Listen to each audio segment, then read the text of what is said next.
Presentations going up to this. So they're already going on there. It being 7:02 on Thursday, March 12th, 2026, at the Planning Board. Wanted to just note that this meeting is being recorded for live broadcast and televised replay by Bourne TV. If anyone is audio or visual recording, please acknowledge at this time. New York Times. Okay. Okay. All items within the meeting agenda are subject to deliberation and votes. We will call to order the open session. And I would just like to begin with something on a little more personal note. Our Assistant Town Planner, Sean Lewis, has accepted a position as the town planner in another town, and we are very happy for him. We will miss him greatly, and I know I speak for the board and staff that it has been great working with you, and you will do extremely well Nice step up. as your next Yes. position. Thank you. And we'll wish you luck anyway, but I know you won't need it. Everything's going to be great. Thank you all. Okay, so we're This is his last night, so feel we're free to gonna make kick it his as hard butt. on him as we can, yeah. Okay, so the first agenda item is the meeting minutes from February 26th, 2026. Mr. Chair, and I'll make a motion to accept the minutes as printed. I have a motion from Jim. Second. I have a second from Liz. Any comments or questions from the board?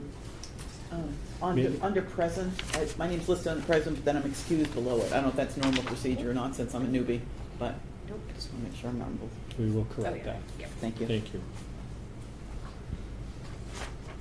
And any comments from the audience? Okay, we can bring it back and take a vote, and we would start with Amanda. Are you on? Hi, yep. Motion to accept the minutes as written, except there's Yeah. one change from present to Excused. excused. And how do you vote, Amanda? Yes. Jim? Yes. Liz? Yes. Ross? I'm going to abstain. Going to abstain? And Yes. Yes, and the chair votes yes. Now we have another one. Oh, you We do? Yeah. Oh, yeah, Bob. That's okay. Yeah, but he can't vote unless, Oh, okay. yeah. Unless we need I just got him. a new Okay. education. Oh, I didn't know on that. Me too. Next on our agenda, item 2, application for a definitive subdivision approval, 115 Red Brook Harbor, map 51.2, parcel 5. We'll welcome Zach Bazinski. One of these boards, some of these boards.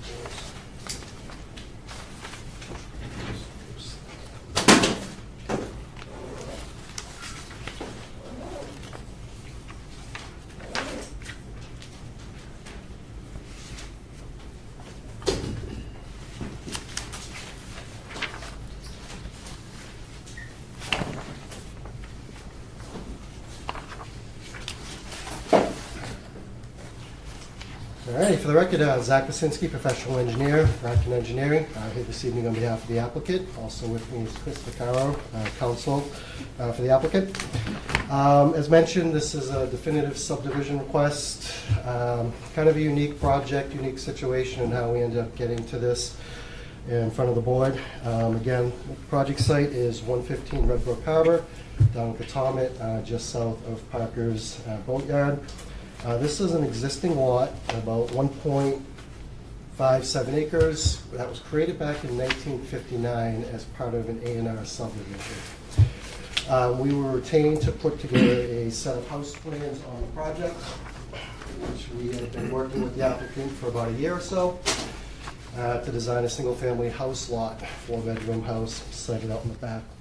As we were going through the design process, talking with Mr. Vaccaro on it, and diving into some of the history of the lot, it was brought to our attention of the buildability and viability of the lot. There was, back in 1959, the frontage requirements were 80 feet. They did the A&R. There was some zoning changes that bumped it up to 100 feet at the time. The board did sign it, approve it. As you can see, that we're abutted to the south by a single-family house, to the lot to the north by another single-family house. This property was then, 2 lots were owned by the abutter on Lot D for many years. This property then in 1985 was conveyed out to the current owners. At that time, they bought it on the intentions of it being a single-family house lot. They've sat on it now for 40 years and are finally looking to develop the parcel. As we were going through the whole process with this, a couple items popped up with, A, was the original A&R appropriately assigned back in the day? And then a second item under zoning is called infectious invalidity, where if you have a lot that is under common ownership with an abutting lot, and there's a zoning change, the lots merge. So back at this time, the frontage in the town at one point had gone up to 150 feet and then was rechanged to 125 feet back in the area. So current zoning today is 125 feet. We were concerned about the grandfathering and if the lot was protected under the grandfathering. Mr. Lewis and I had some conversations that we believe the lot's still buildable under the governor's recent 40A zoning changes. Did meet their 10,000 square feet and the 75 frontage requirements. But our concern with that, under that act, is it limits the size of the house. We've had conversations with other developers, other people. When the governor rewrote that, they believe they put the size of the house limitations for smaller lots. Again, this lot's almost 60,000 square feet or over 60,000 square feet. So to correct some of the zoning concerns of the lot, and after talking with Mr. Vaccaro, we thought the best way to do this was through a definitive subdivision process. So what our request is to still maintain a single-family house lot.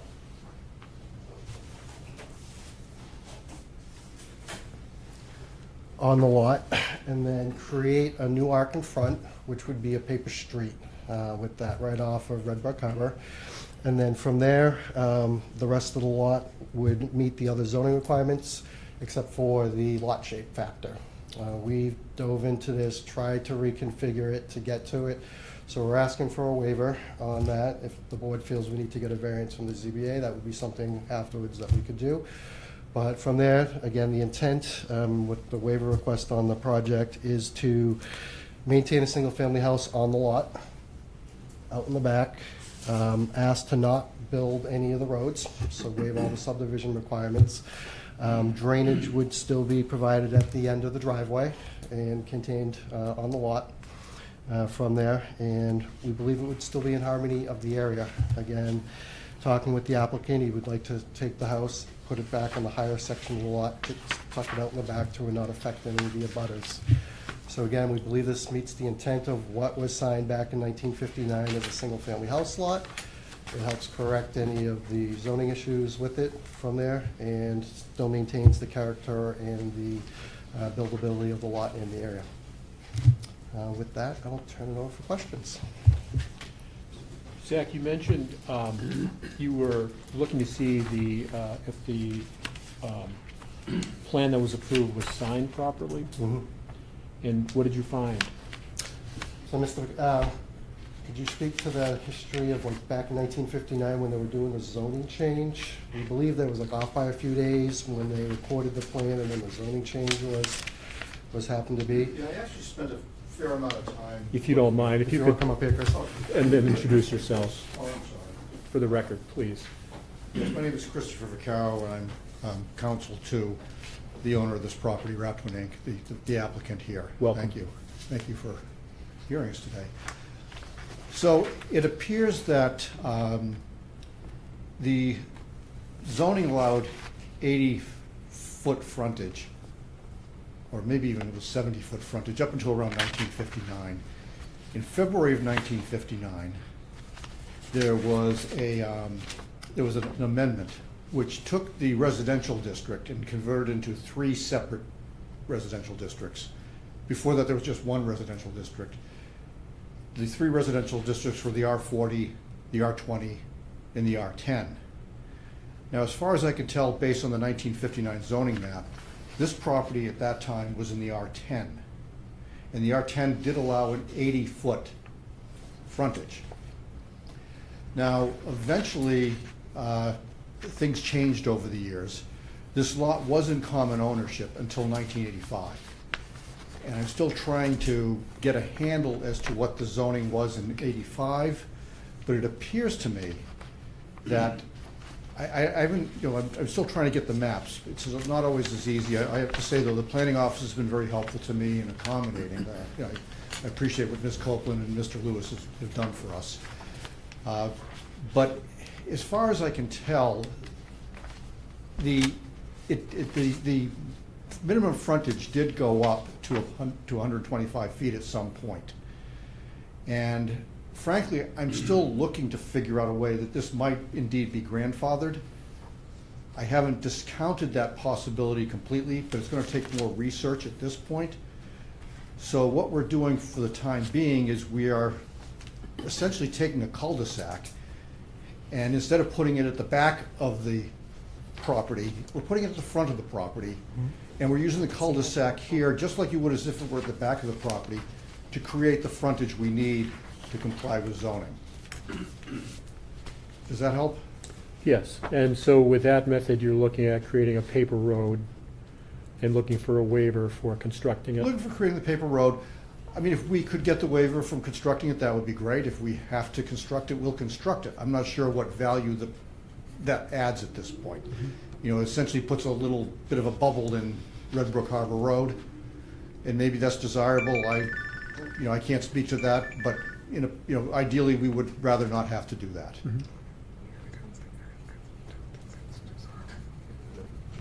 I have a question. Oh, Jim? At this juncture, or this point in time, you don't have a definitive as to that property being grandfathered because it hasn't been touched in so many years prior to them changing the rules of engagement. So that's a question I have is it grandfathered or is it not? It is, again, it's not clear to me, and I have to apologize.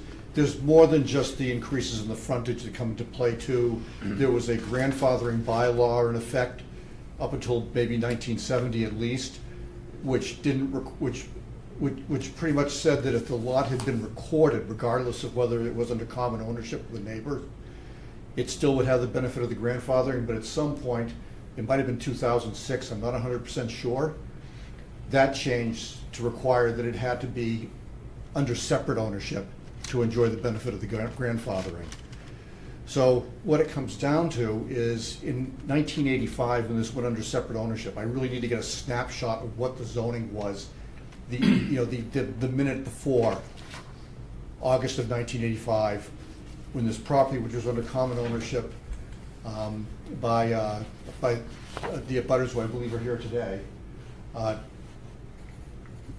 took the recorded Lot C, they're the owners of Lot D, and transferred Lot C to the applicant.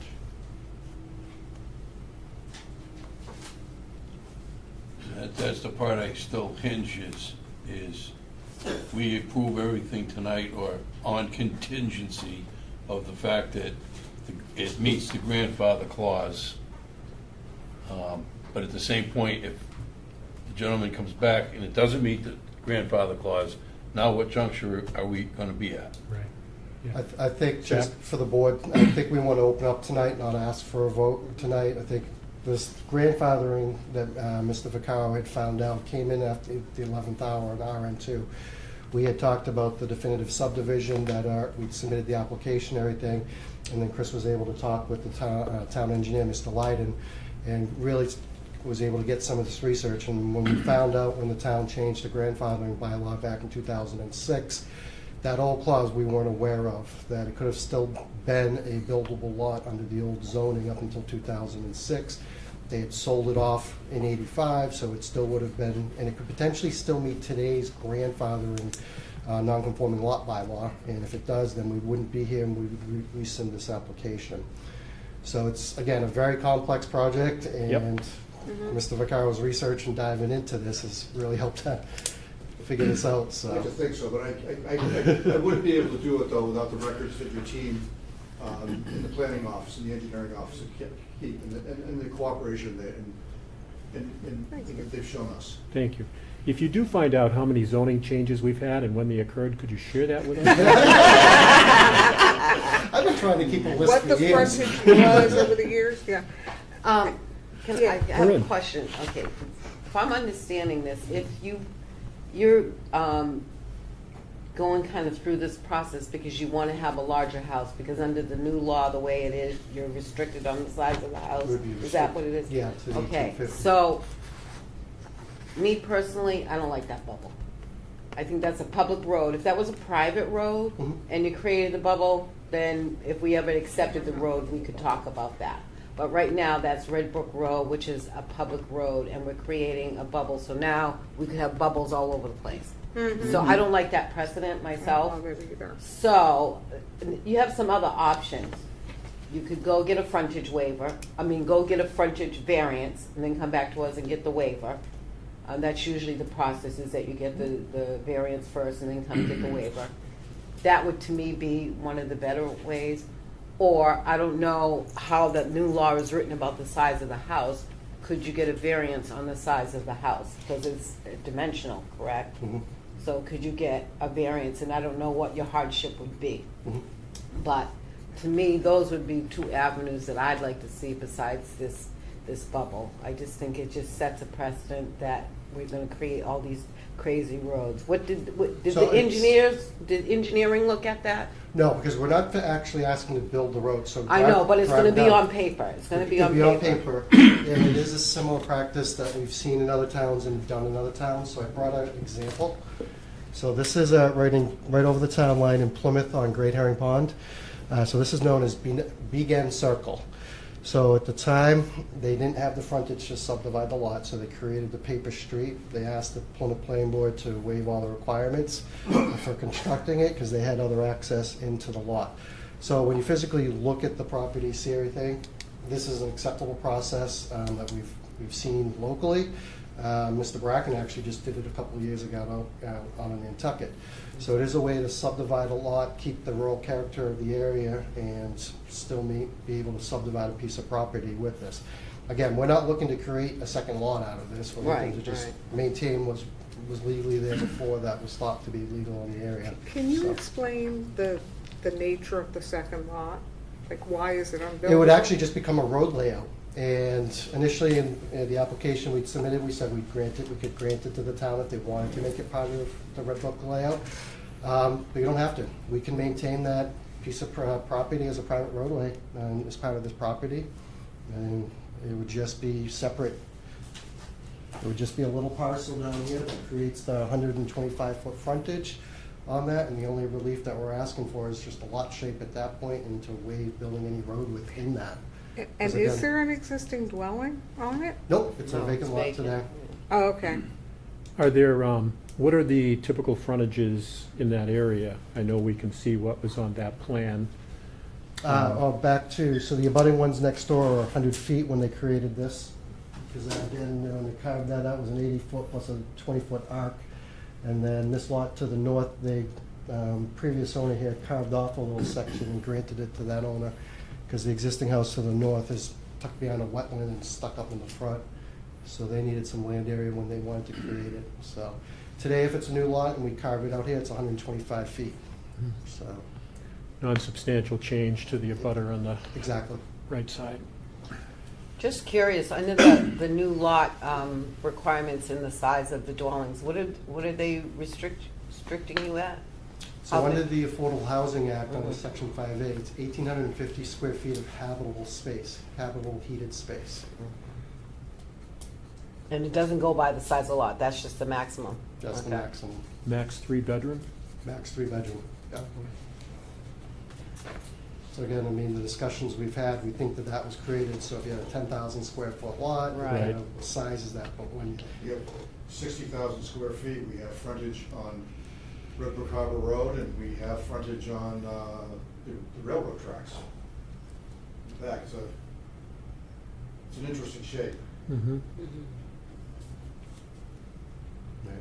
And because if it's long, narrow, I tried to get it down to the 40,000 square feet, come up with a buildable area that met the shape factor requirements. Unable to do it just because of the long length of this. So, Understood. Any other comments or questions from the board? Thank you. Are there any questions from the audience? If I may, sir. If I could just ask you to come to the podium and introduce yourself for the record, please. Sure. My name is Surendra Shah. Welcome. Thank you, thank you. I have my wife here with me, Alice de Normandy. And we acquired the 2 lots in August of 1985. And the question I have for General is, when the A&R was granted back in 1959, is A&R valid when the ownership changes? It's Yes. a question I have not been able to determine, so I'd like to present this as a question that if you are able to share that information, that would be helpful. It carries with the land, not with the ownership. It carries with the land? Yes. Okay, so when we bought the property, it was still considered an A&R, am I correct? I don't have all that in front of me, What's the but protection on an A&R? How long? Because it's only 3 years, right? it's 3 years until there's a zoning code. And so if it was in separate ownership, then it would be okay, because the ownership changed, it would have been in common ownership. So you only had, when that lot was created, you only had 3 years to sell that lot, to make it protected until they got ready to build. But if it was bought together, bought both of the lots, and the zoning changed and the 3 years are gone, it's gonna merge together and only be one lot. So it might have been valid at that time, which is still trying to Yeah. Okay. determine, but they would only have 3 years protection anyway, so, Mhm. you know, Okay, I'll be interested to follow up and see, where you come out on that explanation. My only other question, my comment and question was, if you were to look at the proposal that is been submitted, and if the board was to sanction it, if the board, please be mindful, are we creating a precedent for the whole, town of Bourne, and what that would mean in terms of other lots coming to you to create this, to come and seek your approval based on this precedent? So that's my only concern here. that's a good concern. Yeah, I Yes. have that concern.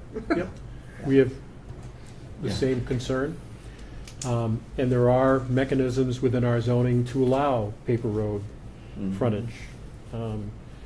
I'm a builder, and I've had lots approved that took frontage off of a paper unconstructed road Yes. to qualify, and to create a paper road is an allowable process. So it really depends on so many things that we all have to consider. Okay. And I think that the approach the proponent is making is smart, and they are digging into the rights that come along with that property through the zoning changes, and not asking us for a decision this evening, but wanted to show what they Sure. were thinking and get a feel for how Yeah. the board is thinking as well. I did not have the opportunity to look at the drawings that were presented. I assume that what was being presented was a single-family dwelling. Under the application for, creating this subdivision, if I can ask the sponsor here, Brecken, to tell us the square footage of the house, how much would it be? So that, because we are a butter. Yes, yes, we can ask about that. We have I think we have a copy of the plan with us. They just have to address it to us, the board. Okay, yeah, sorry. Yeah. Oh, no, no trouble at all. I didn't mean to. You didn't, no. Violate your, yeah. No trouble. Buried in here somewhere. So we'll have Zach take the podium to share all that, and you could look from here to see it.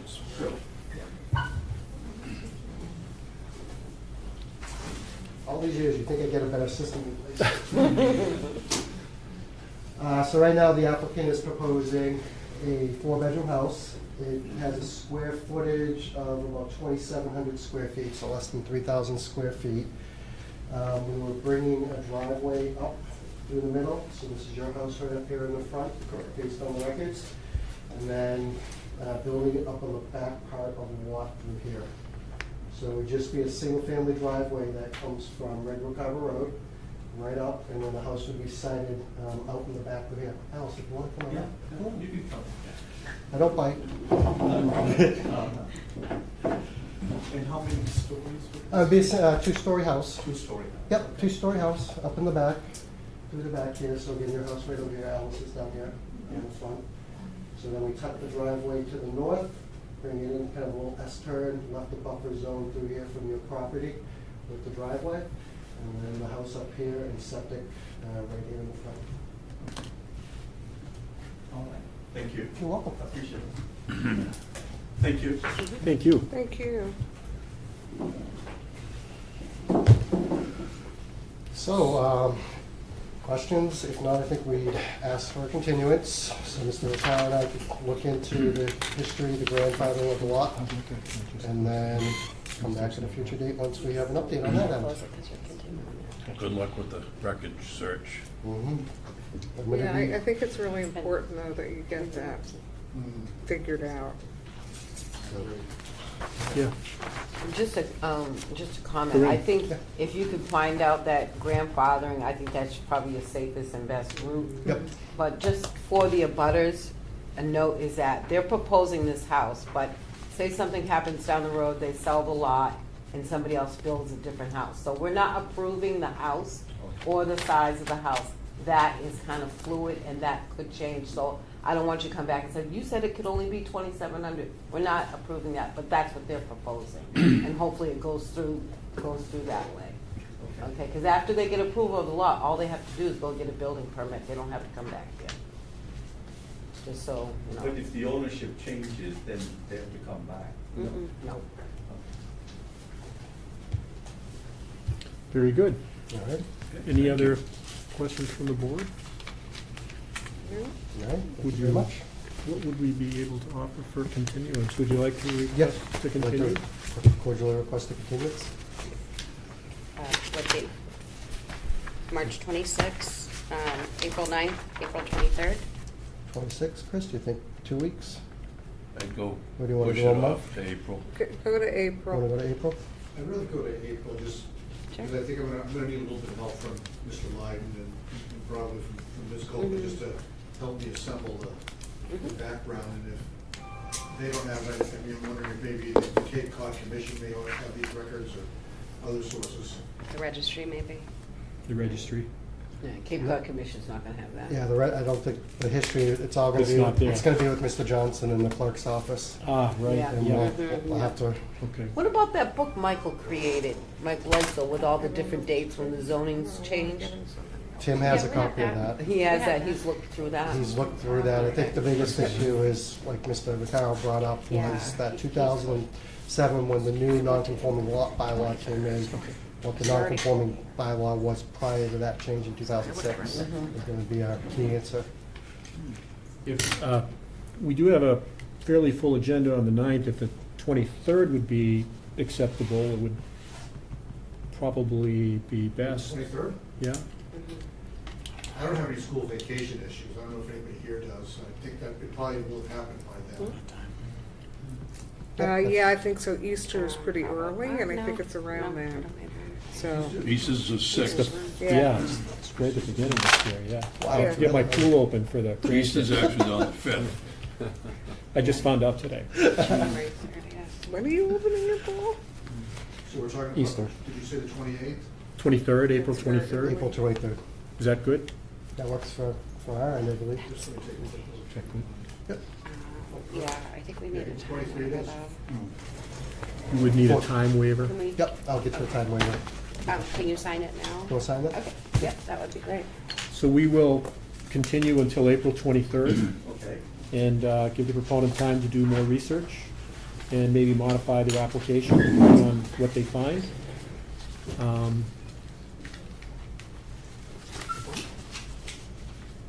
Just to continue. Vote to continue. Yeah. Yep. If there are any more questions, we'll take a vote to continue till April 23rd. Amanda, continue till April 23rd?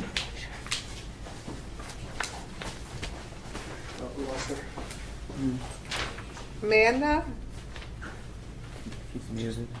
Hi, sorry. That's Are we okay. taking a vote? We have a motion to continue to April 23rd. Yes, sorry. Thank you. Jim? Yes.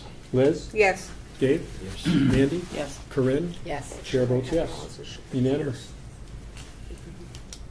Thank you. Thank you. Thank you for coming in. Yes, very helpful. Sign both of them? The next one, they're not here. I think it's that. isn't it? I don't know. Yeah, I think it is. Yes. The Zach show. Zach's a very busy gentleman. Yes, I know. Thank you. Thanks. Thank you. Good night, guys. Yeah, thank you so much. I'm glad they came. Thank you, folks. Thank you. Thank you. Good luck with your new position. Thank you. I'm not gonna read it. They don't let me get too easy. Next up is number 3, request for special permit, SP number 1-2026. Wow, first one. 1 Harding Lane, map 5.0, parcel 45, and again, welcome Zach Brzezinski from Bracken Engineering. Good evening, again. Here this evening on behalf of Vicki Harding and Stephen Lang. This is 1 Harding Lane over in Bourne off of Highland Pond Road, actually probably a quarter mile from my office. So I can walk to this very easily. Existing three-lot subdivision that was approved through the planning board. All 3 lots are owned by Mrs. Harding and her daughters. So we've been working with them over the last couple of years to develop the lots. Mrs. Harding has developed Lot 1 with a garage building and a 1-bedroom ADU above it. Right now it's a single-family house under the current zoning. And what we're looking to do is create the single-family house on the slope. So don't know if anyone had a chance to go up to the site and see it. This is one of the most challenging lots I've ever done in the town of Bourne with the most grade changes. So elevation-wise of this property, it starts at around elevation 62 down at the cul-de-sac and then shoots all the way up to about 106, 104 around the garage building. It continues all the way up to the peak around 156. There's some serious grade changes on it at the moment. So we've been working with Vicki and Stephen for over a year now, trying to design this house, the constraints. We've got a really tall house. We're talking 20-foot foundation systems. The retaining wall costs have been astronomical to build it on a single-family house. So what we're proposing is to do some earthwork on the lot, clear the lot, see what we can get in here for a pad site without building any retaining walls. I have a feeling, which what we've explained to Mrs. Harding and her husband, that there's eventually some type of retaining wall system is going to have to go along the southerly lot line on this, and we'd have a better understanding of that wall once we open it up, grade out what we can grade out without building the wall.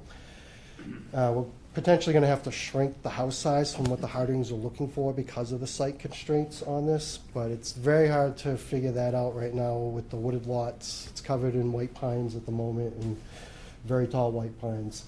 So the request here is to clear about 22,000 square feet of land, have the contractor go in, start peeling the slope back, tightening up the slope in the back, building a boulder retaining wall.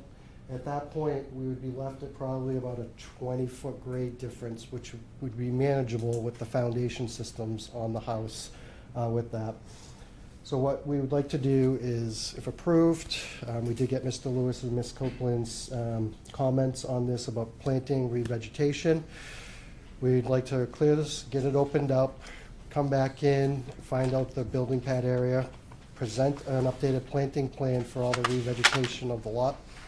And as called out in the narrative, we would be working with the contractor for stormwater management, erosion controllers are on the plan. We see that we're going to be taking some of the dirt, building dikes around to capture the water and stilling basins on the lot, so to manage it from not going down onto Harding and down the existing driveway. So this is going to be a 2-3-step process with this before we can even get to designing the house on the lot.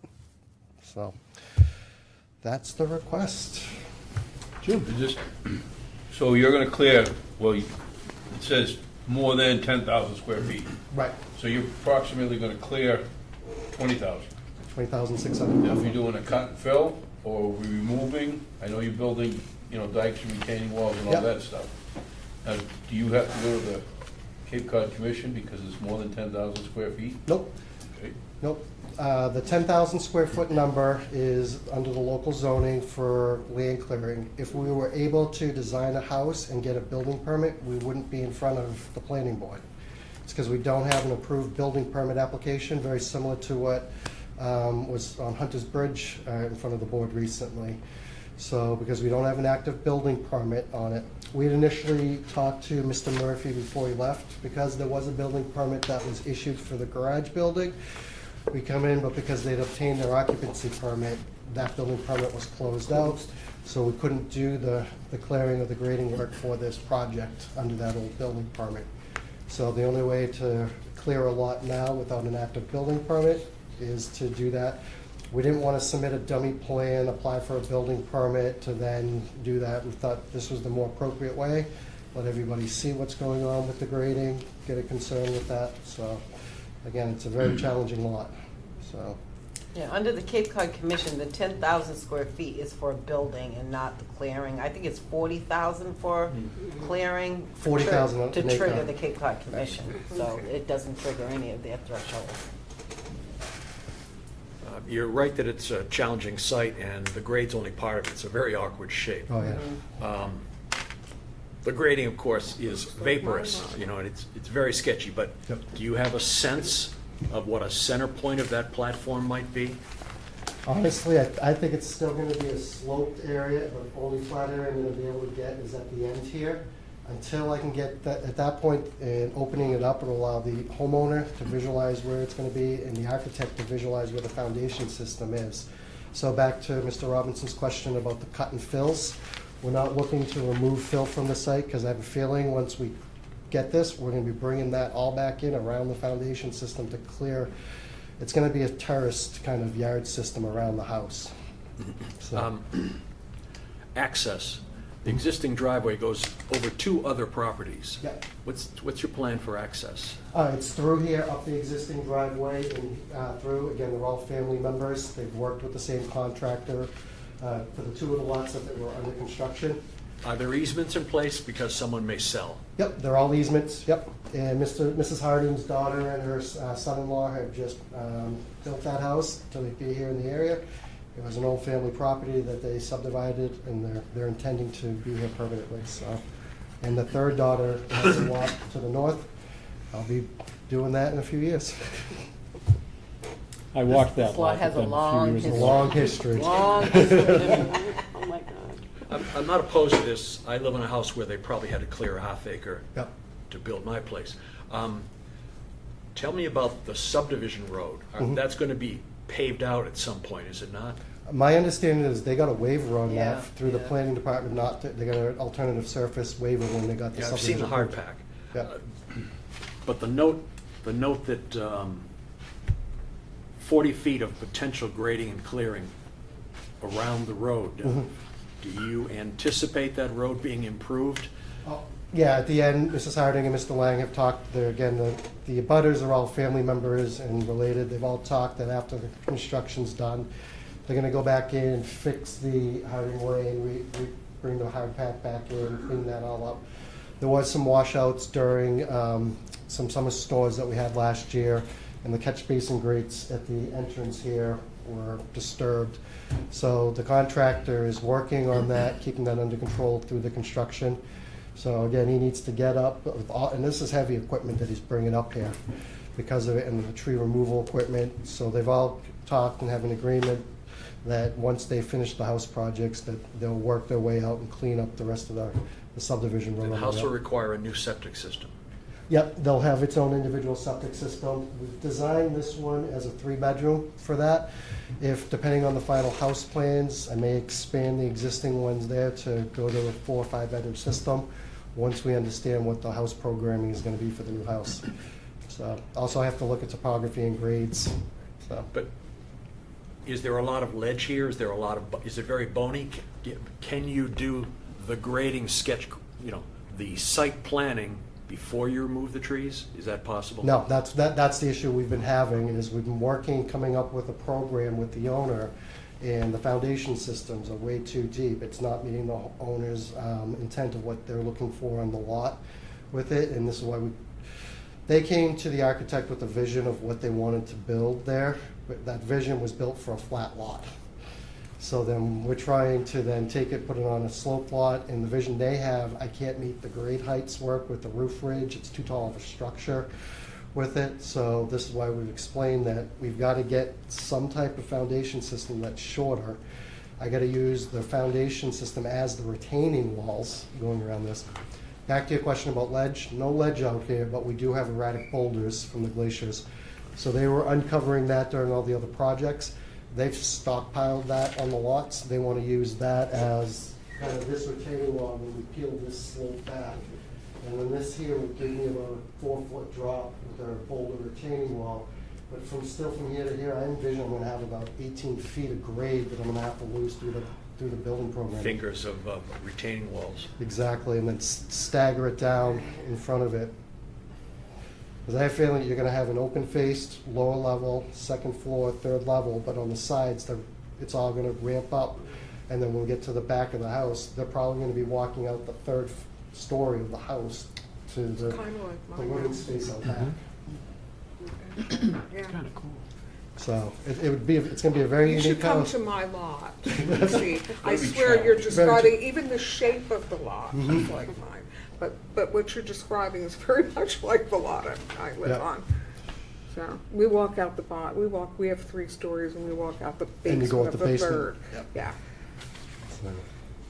And doing that, if I can do that, it saves on retaining walls. I'm double dipping with the foundation system as the site retaining walls. I'm also trying to look at this from an economical standpoint for the Hardings as well, and the Langs. I have an unusable garage, because, It's just straight down when you Yeah. come right off. which, that could happen, I suppose. Right, and I'm trying to design it with a side-loaded garage as we come up the driveway, come in. I mean, we've gone into even looking at elevators, and a residential elevator in a single-family house up here. Yeah, You we don't actually see do 'em that park often. on a parking pad, so we don't even have our, but this would be nicer. Mm. The elevator would be a very good idea. No. Yeah, Mr. Lang wants it, Mrs. Lang is. People get old. Cha-ching, cha-ching, cha-ching. Correct? They add up. I'd like to take a vote that Mr. Lang gets his elevator. I was the reviewer on this, Mr. Chairman. I have no objection. In theory, I'm just worried about that 40-foot potential grading on Harding Lane. Again, so it is a private way out here. So, again, the grading is, we're not, Oh, the slope easement. The slope easement, Oh, yes. that was the old slope easement from when they did the subdivision for the road at the bottom. We're not proposing any grading here right now. All the grading is in the yellow area. But future improvements would not, No, it's, the slope easement just showed up on the old subdivision plan when they cut in the original subdivision road and graded it off. It's still on record, so that's why I have to show it on there. But yeah, we're not intending to do any grading at the base of this slope there. Good. Good. I'm going to make a, Corinne?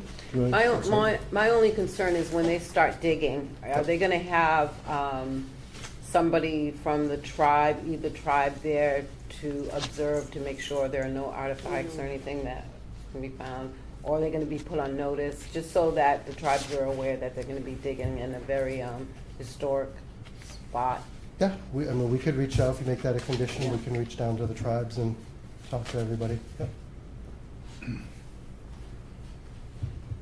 Any other questions or comments from the board? Is there any public at the Zoom meeting? Okay, The no New York questions Times from the has a public. question. Good. So, we'll close the hearing. Yes, close. Okay, we'll close the public part of our hearing, and Dave? I've got a approval motion.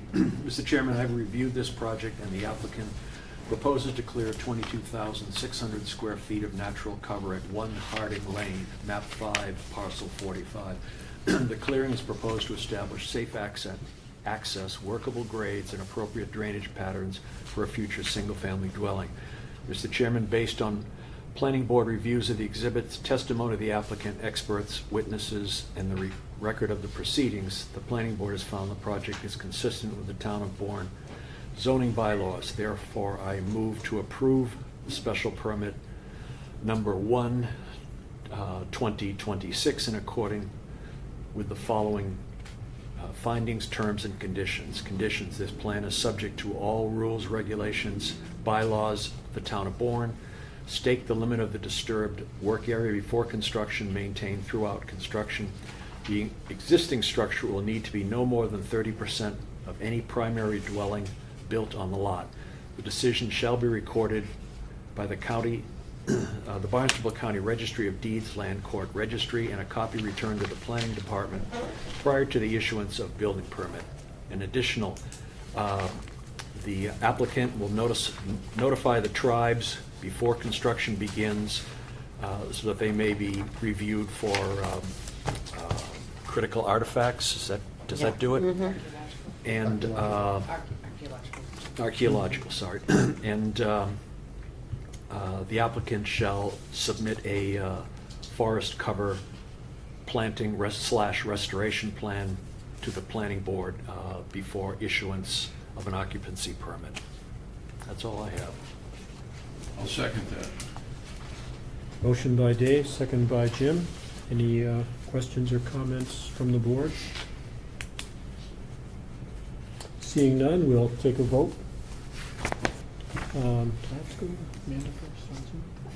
You can if you want to. She goes first. Jim? Yes? Amanda?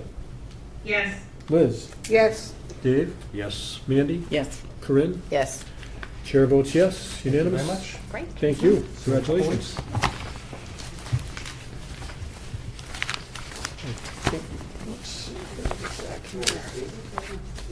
Yep.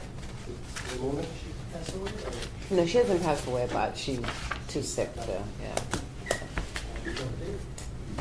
Without any further business before us, is there a motion to adjourn? I'll make a motion to adjourn. Motion by Jim, Second. second by Mandy. Amanda? Lou, yes. Jim? Yes. Liz? Yes. Dave? Yes. Mandy? Yes. Corinne? Yes. Chair votes yes. Unanimous to adjourn. Thank you very much, everyone.